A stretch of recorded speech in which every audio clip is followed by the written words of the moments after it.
Hai semua, balik lagi sama gue ya. Kali ini gue akan bagikan cara bergabung di grup WhatsApp lewat link di Facebook ya. Biasanya kan di Facebook itu ada yang kasih link-link grup WhatsApp itu. Nah, itu kalian bisa bergabung di situ. Tapi sebelum itu jangan lupa tekan tombol subscribe ya, karena gratis. Langsung aja ke caranya.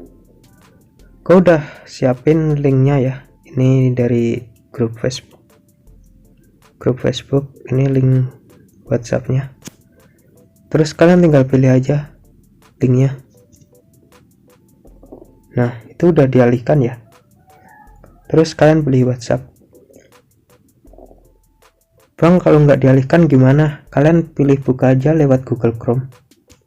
Nah, ini ya, kan biasanya seperti ini. Terus kalian pilih titik 3 ini, terus buka dengan Google Chrome nih, WhatsApp atau Google Chrome. Kalau WhatsApp nggak ada, Google Chrome. Kalau WhatsApp ada ya pilih WhatsApp aja, terus WhatsApp. Terus kalian tinggal pilih aja bergabung ke grup. Nah, ini udah tergabung ya. Caranya seperti itu, sangat mudah bukan?